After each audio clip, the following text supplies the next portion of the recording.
Hello. Good evening. Hello there. Good evening. We finished the Marsha, who said that when a plague comes to a city, you should flee. That is the first response. But if you can't flee or did not flee, then you should stay at home. Now, because remember, we had a stira. One Gemara said to leave, and one Gemara said to stay. So Ernie, do you mean the Maharil or the Marsha? that's the Marsha. That's what on page 57 we did the Marsha. Okay. Yeah. Now the Maril holds that it's preferable to flee, but he explains that the Gemara where it says the Gemara refers to a case. The Gemara where it said you should stay at home refers to a case where one did not flee at the onset of the epidemic. In a case where the epidemic has then taken hold across the city, it's preferable to remain at home, as venturing outside may prove to be more dangerous, as one may contract the illness this way. Remember, the Maril is a major Rishon that a lot of Ashkenazi psak, the Ramah based a lot of his psak on the Maril. So you're talking about someone in the 1400s, 1500s, maybe even earlier. So says the Shutta Maril, V'hadam inam perka koines, knos raglecha v'yolef mikrai tuva, that you should stay at home. Shamati me pima Rav Shalom, the lachar shehiskav and ischazik v'siyav l'rishus l'mizke l'adei yesh lichnos alam. That once the epidemic has taken hold, so then you should go inside. Not only that, but traveling on the roads is sakana. Now, before the epidemic actually takes hold, then you should flee. But if it took hold and you didn't flee, then you should stay home. This is also the basis for the Ramah's recommendation that one should flee at the onset of the epidemic and not wait until the end. Thus, it seems like many authorities hold that if it's possible, it's preferable to flee the city entirely. But if this is not impossible, or one has not left yet, it is best not to leave one's home. It's interesting to note that the Ramah himself, when he was much young,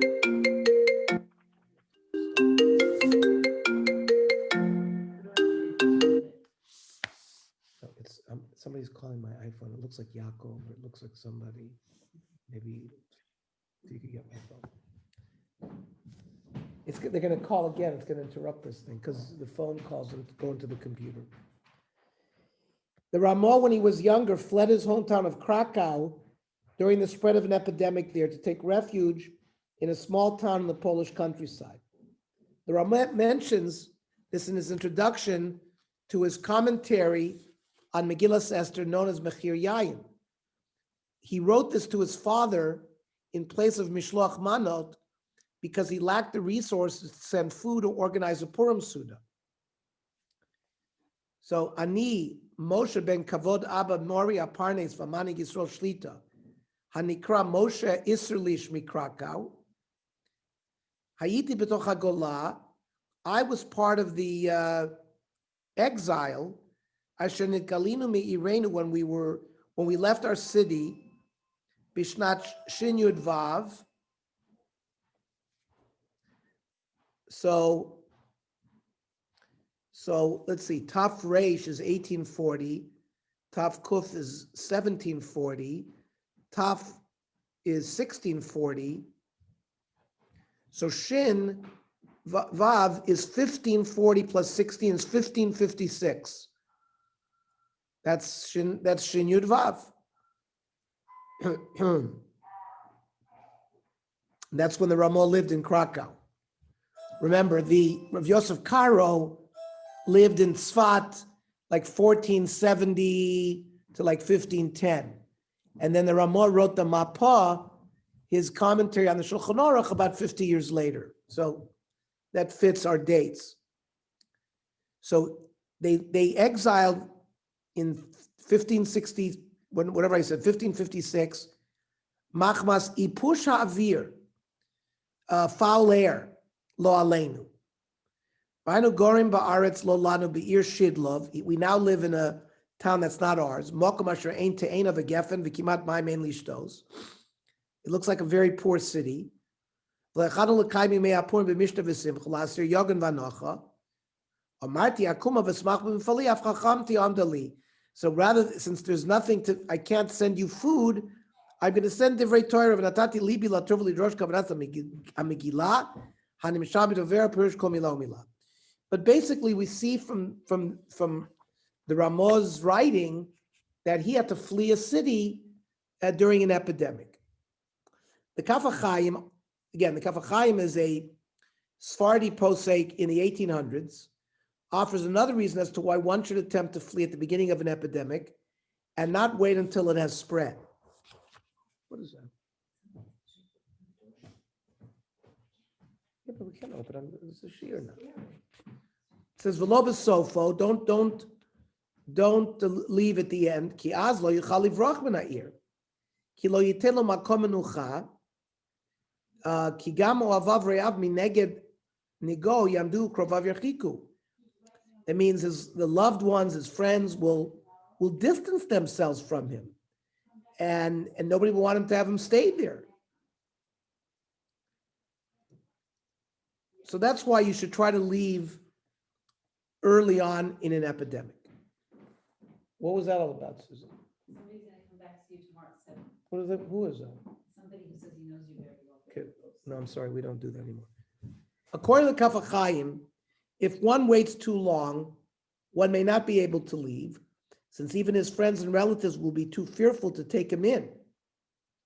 This is an echo of what we see today with the closing of borders of many countries across the world. How do these guidelines that we have seen so far apply to our current pandemic of the coronavirus? As mentioned above, clearly one must evaluate the situation based on the recommendation of the health professionals and not simply based on the rulings in the Gemara and the Ramah. Nevertheless, one can easily extrapolate some general principles. First, since our pandemic has spread worldwide, even if one would argue that it qualifies as exactly the same high level of danger as the Dever, there's no point in fleeing, since traveling itself may be dangerous, exactly as the Maril and Ramah explain. However, the Gemara's advice of remaining at home, appears to be exactly on target in our current circumstance and coincides perfectly with the recommendations of the health professionals and orders of the government to remain at home. It would seem apparent from these rulings that one is not obligated to daven in a shul with the minyan during such times. If the Achronim ruled that it was dangerous to exit one's home during a dever and one should flee the city completely, then they did not expect one to daven with a minyan and likely discouraged it as well. This too coincides well with the instructions given by Rabbanim in many places not to leave one's home to attend shul, and in many places the shuls have been closed temporarily. They quote in mid-March, the Rabbinical Council of Bergen County instructed all the shuls in Bergen County to close completely, which of course happened in our community as well. Another important precedent for halachic responses to epidemics can be found in the writings of Rabbi Kiva Eger, who offered a detailed list of instructions for responding to the cholera epidemic in 1831. Now, by the way, cholera is a disease that you get from contaminated water, and it affects your digestive system. And it's extremely infectious, but it's waterborne. So he says, "Michtav b'inyan ha'megefa cholera, l'man yedu litnag bi'itim kashim halalu." How should we act in this time? Katvu Giyani, he had received a letter b'inyan tefillah b'beit hakneset. L'dati ze emet shakibutz b'mokom tzar enochom. He says gathering in tight places is not correct. Aval efshar litpalel kitot. He says you could daven in smaller groups. Uv'chol pam b'msei ma'at ad erech tesvav anoshim. He said 15 people. V'yatchilu kora boker. They should start early in the morning. V'acharei kat acheret, and then another group after that. V'yem yuchad liyishim elu beizeu zman yavo litpalel sham v'chein b'mincha. And the Rabbi Akiva Eger says they should designate person by person. You come at 7 o'clock, you come at 7:30, you come at 8 o'clock, that everyone knows where they go. V'lomar achrat fila be'erev avoker tihilim, eze mizmorim shivchar. They should say Tilim. V'achakach hanusach kel rachum shmecha, anenu Hashem anenu, misha ana, v'hi rotzon achar tihilim, ulazkir b'tocho gam ala melech, a prayer on behalf of the government, the king. V'lomer ba'boker ve'erev kol nusach parshas HaKtores. Because remember, Ktores was used in the Midbar to stop the Magefa. In the Midbar, there was a Magefa, and Aaron HaKohen stood with the Mat and the Ketores, and they stopped the Magefa. So the people during a epidemic, they read Parshas HaKtores.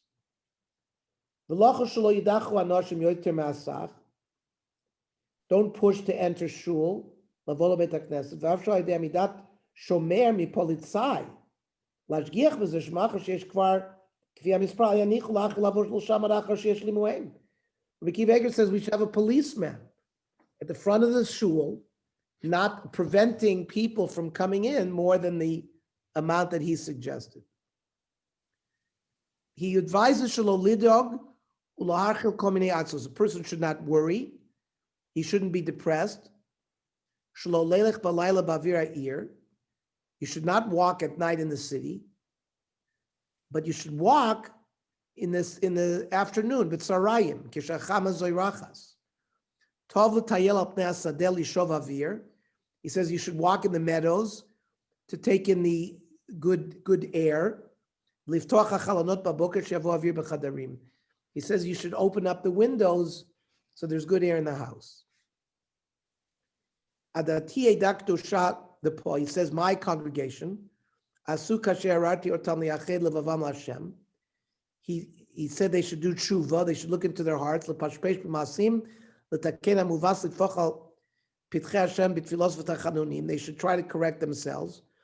Ulispalel gam ken al Adonenu melech ha'adir.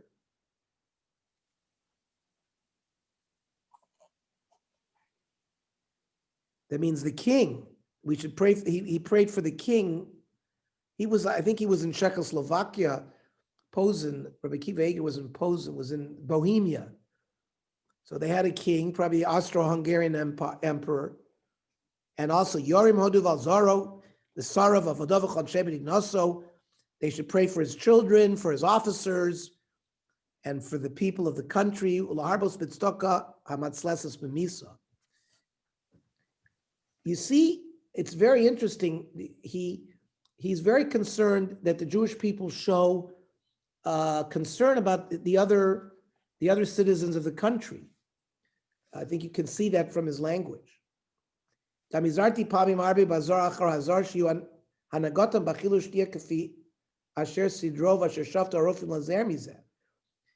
that they should be, the doctors advised, what they should eat, what they shouldn't eat, what they should drink. So he's saying that they should follow Rabbi Akiva Eger is saying they should follow the doctor's recommendations. Stay away from things that they advise you not to do, like staying away from prohibited chazer. They shouldn't step over what the doctors have said, even by one hair. They shouldn't go out of the home without a good breakfast. And drink hot water.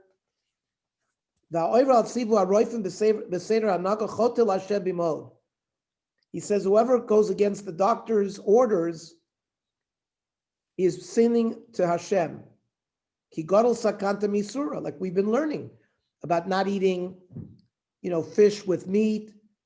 That sakantos chamira misura. So that's why this sugya of the coronavirus fits in this section of Yoredeya, because this section of Yoredeya deals with sakana, and that it's more chomer than isura.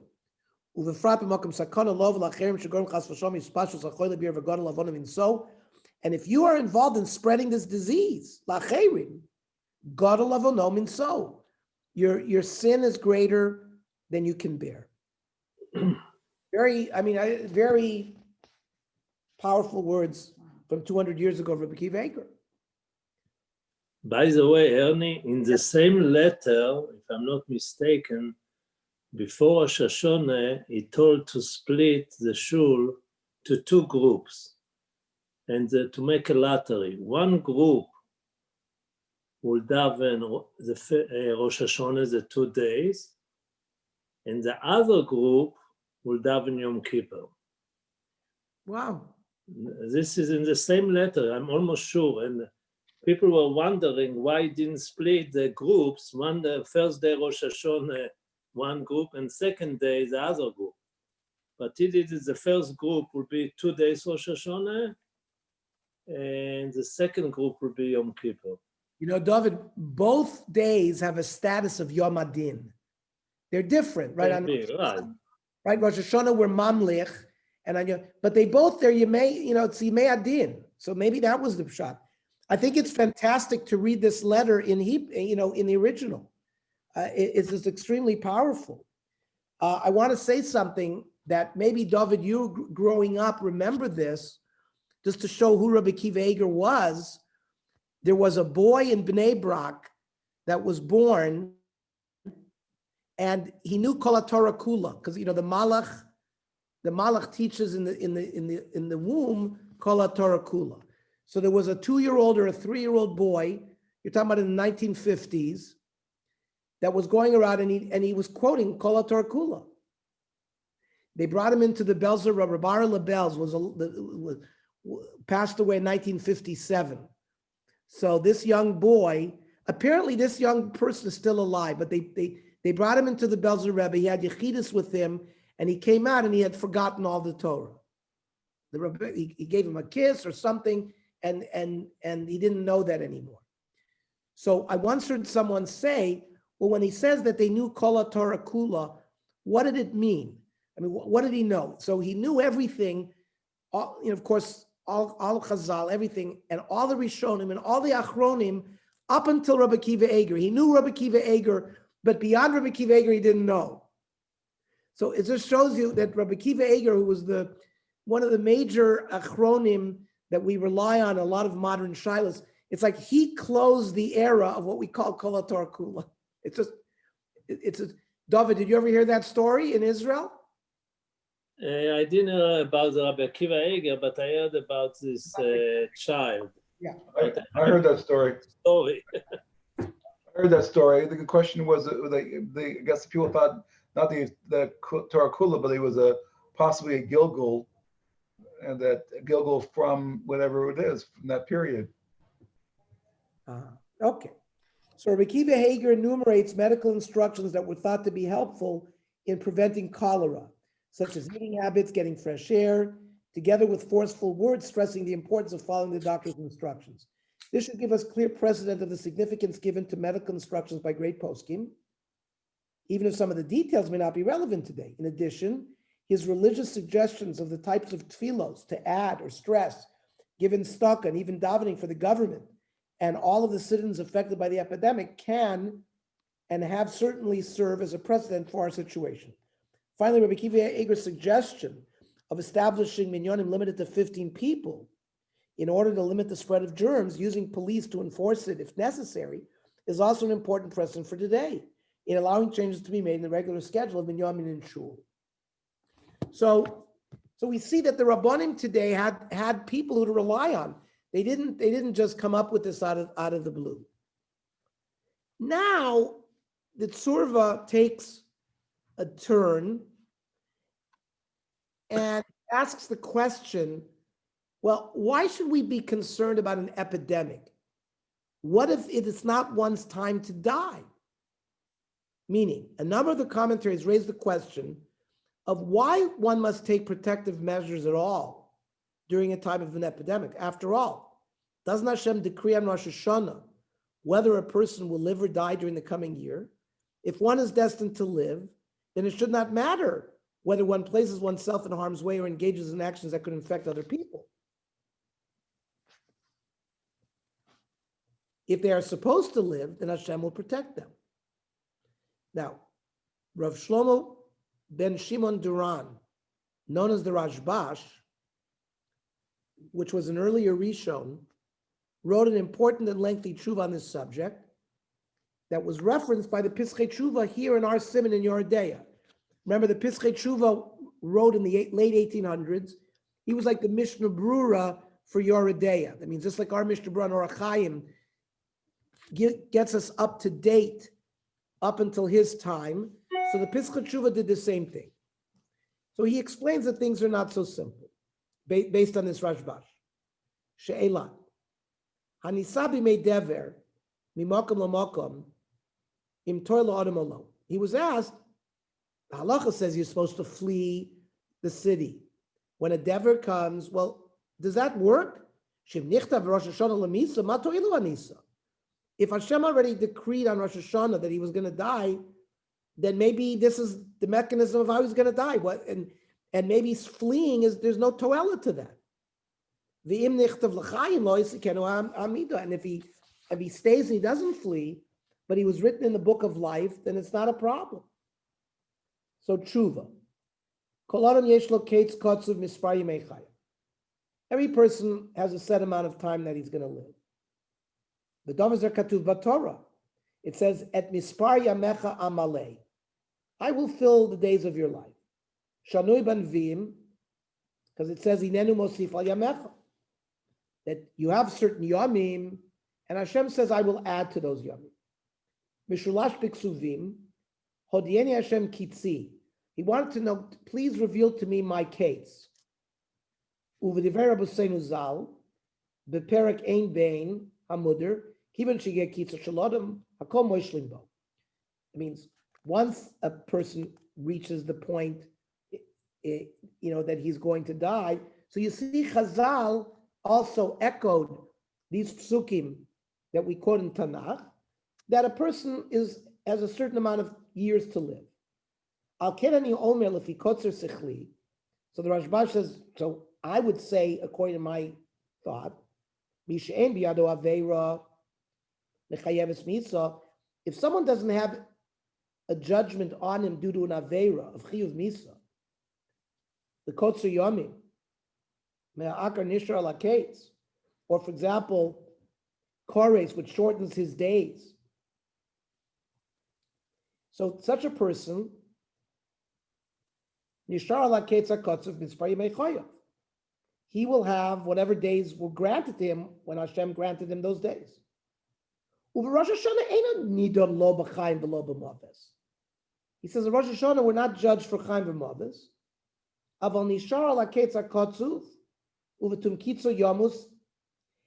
So he says, if he was destined to be given 85 years of life, so that each Rosh Hashanah, he's not knit in that year for Chaim or Mavis, because he's going to have time. Ala ketza kotzu v'tum kitzo yomus. At the end of that time, he's going to die.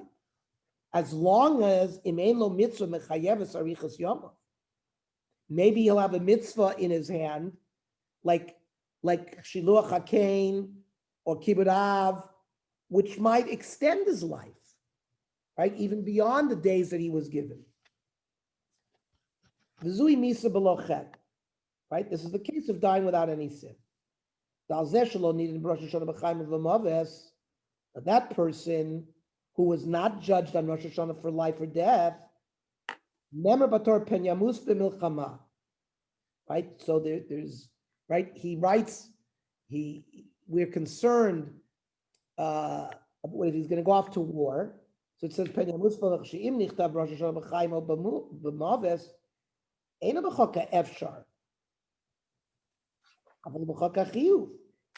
so if it's going to live or die, it's not the realm of possibility, it's the realm of what must happen. So let's say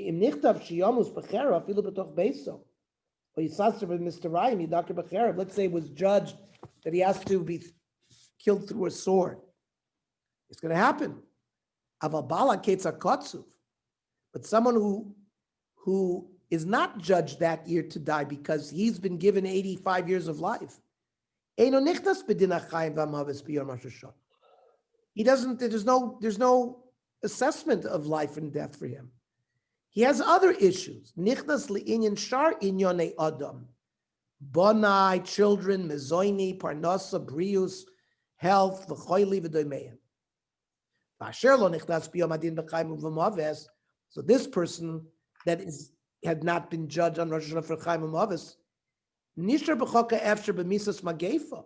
He says, though, there is, for example, on Rosh Hashanah, a judgment that a Medina might have a magefa, or there might be a war, v'domeim, or misa tivis ayidei ro anaga. Or let's say he goes out in a hurricane not wearing any clothes, and he subjects himself to the elements and he gets a cold. Well, he did it to himself. Somebody ends up dying, but not through judgment, but through irresponsible conduct. There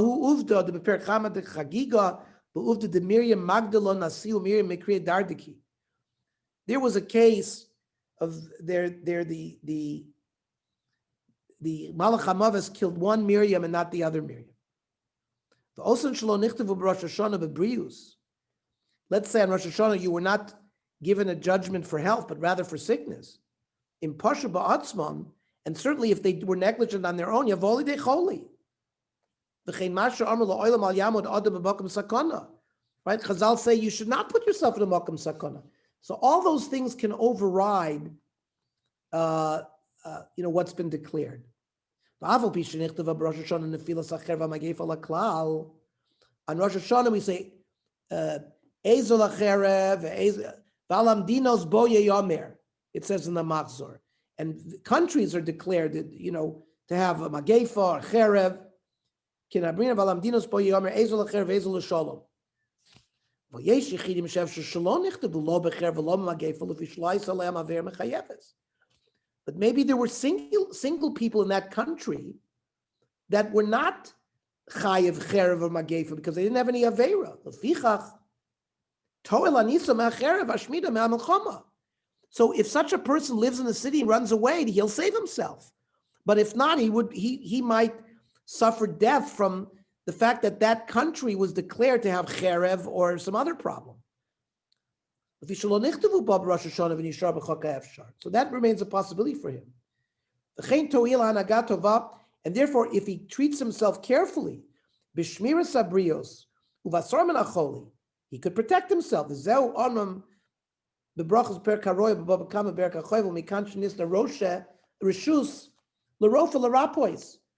a rofa can heal somebody even though he came down with illness. If there's a plague, gather your feet. The Rava bidin rascha v'sakar kvi, and Rava closed his windows.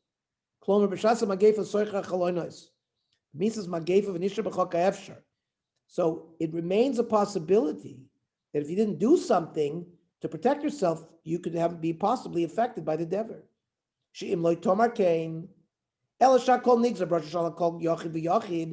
Or because if you're going to argue and say no, everything has been declared on the Yachid v'Yachid on Rosh Hashanah, im kain, ein shem davar b'chaka efshar. Then we don't have possibilities of things like this happening, even though Chazal say it can happen. And for example, you're going to say that somebody who was written in the book of life on Rosh Hashanah, he doesn't have to watch himself. He can just jump off the Empire State Building. So it's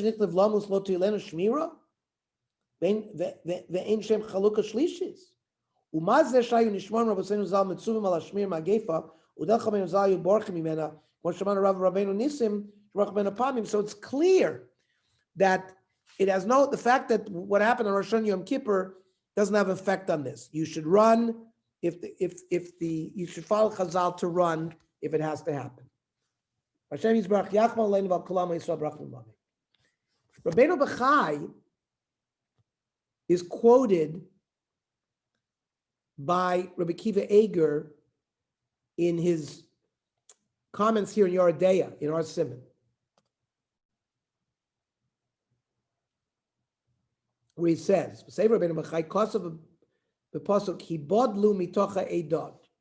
so in the Korach episode,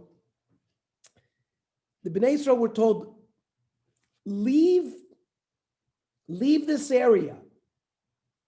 Don't stay where Korach is.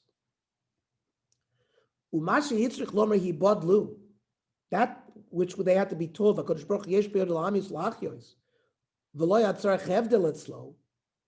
I mean, HaKadosh Baruch Hu knows how to kill people whether they're there or not there. Sheyachlu l'am yitzas harabim lach yos echad b'sochem, right? Hashem can kill a whole bunch of people and keep one alive. K'mo shekosu zal, beis v'gimel miskasim b'talis, echad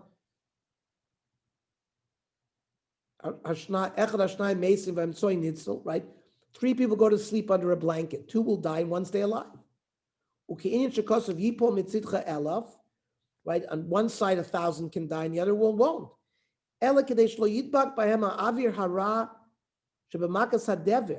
So by Koirach, there was some kind of plague. And by saying he wanted them to move from the bad air. Like the wife of Lot, Rabbeinu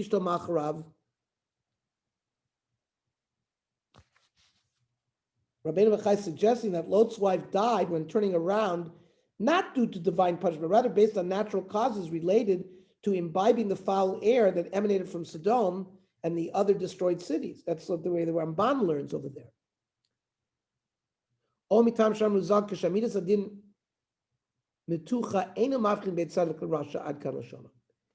This Rabbeinu Bachai is extremely powerful. What he just said was that when Hashem has a decree against, let's say, a people, not necessarily Klal Yisrael. So sometimes whether you're a tzaddik and the Rishonim, they all get swept up in it. Eino mavchin bein tzaddik l'rasha ad kan l'sham. Rabbeinu Bachai explains that the righteous were required to distance themselves from the wicked in the story of Korach to avoid punishment for the natural consequences of the plague that later struck many others, which caused the air to contain dangerous particles, like germs, which apparently could strike the innocent as well.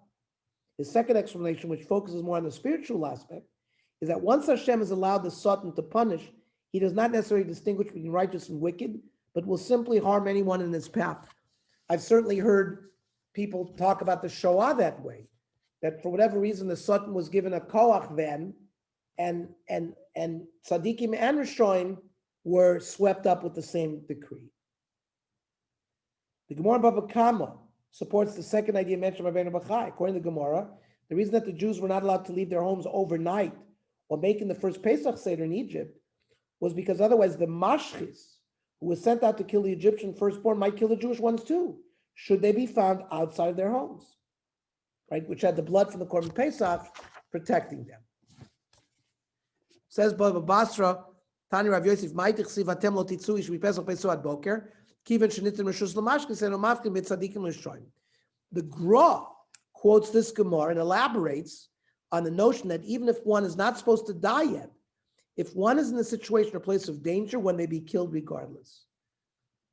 Kiven shenitim reshus, K'moshe Kosav Mishle v'yesh nisve v'amrina b'per gimel detainis ike musna bechazoi ike shari. He brings, these are the cases of Chazal where you see koshkin bois ha'ir v'shem ike musna bechaziri v'chen b'shar dvorim hayoshev b'ir. He just gives you the sources in the Gemaras where you have the cases where by people staying around in a dangerous place they could end up suffering as well. The clear message from these sources seemed to be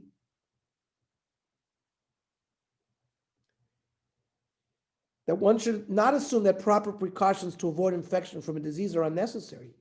One should not assume that one will become sick or die only if Hashem decrees it upon him, and otherwise he will be immune. Rather, the Rashbash, Rabbi Akiva Eiger, and the Gra inform us that one may indeed be harmed or harm others in places where a divine decree has been given for suffering or illness to occur. The same is true with regard to the coronavirus, where public gatherings and exposures to others in public places can potentially be harmful. One should follow the instructions and guidelines given by healthcare professionals completely to ensure that one stays safe. Gemara's understanding of the command for the Jews in Egypt to remain in their homes on that first Pesach night takes on a special significance this Pesach, where the instructions being given across the world are that everyone should remain in their homes as much as possible to avoid becoming infected by this. Because remember, This was written right before Pesach. Another extremely important point that has been pointed out widely, both in the medical realm as well as the halachic realm, is that this disease is more dangerous for certain individuals than others, especially the elderly and those with pre-existing conditions. Thus, even if one chooses to expose oneself more than is recommended and assume one's symptoms will be light or non-existent, even if infected, one could simultaneously cause others who are more vulnerable to be infected. That's halachically problematic, as one is forbidden to cause damage or harm to others. In this context, many poskim have cited a comment of Tosfos stating that one must be more careful with respect to the property well-being of others than with respect to one's own property or well-being.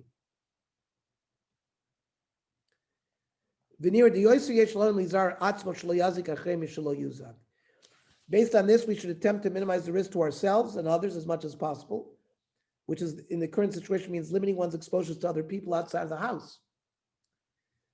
This crisis then is an opportunity to fulfill the mitzvah of nishmartem ma'od nafsho seicha. What about medical professionals? One potential exception to the rule to not place oneself at risk in both the classic sources as well as in our situation is the status of medical workers and health professionals, since it is the job of such individuals to treat patients. In addition to the fact that they can help in the fight against the disease, many poskim hold that even if others should run away from an epidemic, doctors and medical workers are obligated to remain behind and treat the ill. This position has its base in the Marshal, as cited by the Magen Avram, who states that when the Shulchan Aruch declares that one who does not share in the suffering of the community will not merit to see their consolation, it refers to those who can help, but others should preferably stay out of danger. It says, Kol ha'porish min hatzibur ein roa b'nachamontam. If whoever separates from the community will not see the community's comfort. Whoever is mitztayir with the community is zoiche. And the Magen Avram comments, Hainu, im yesh b'yodu lahatzil hatzibur ben beguv ben mamono, meaning, if you separate from the community and you have the ability to help through your own physical body or through your money, so that's who this ta'aval. But if you cannot make a difference, person doesn't have money, does not a doctor, so he should run away. The Shevet HaLevi, right, Rav Vosner, recently passed away. In terms of the obligation of a doctor, does he have a chiyuv to work with a patient who has a very communicable infectious disease, especially during an epidemic? Or should the doctor run away too? Tshuva. It's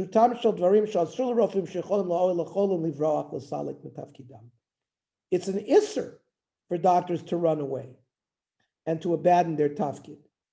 They have to protect themselves as much as possible. Like wearing, protecting clothing, you have to do whatever you can to protect yourself. Varially, mitakanot Rabbeinu Agoin Rabbi Kiva Eiger, he says it's from these takanot Rabbi Kiva, Rishas Magefas HaKoleria, the ear posen, Shekosa, that he wrote, Shanashim Shecholim L'Shamish HaCholim HaEleh, those people who could help the sick, you both in Kavua B'Cheder, Halatzeret. The Latzeret is like an infirmary. They should stay there because of Shabbat Schar HaNashim HaEleh. And because they hired people like that. And they should call the doctor right away.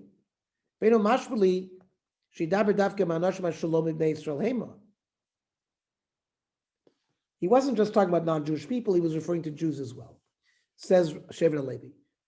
We will conclude by noting that aside from the important halachot and issues discussed above, any global calamity of this magnitude is also certainly an opportunity for tefillos, as well as tshuva and introspection. We should pray to Hashem that we all merit the bracha of La'asiroti machala mikir becha.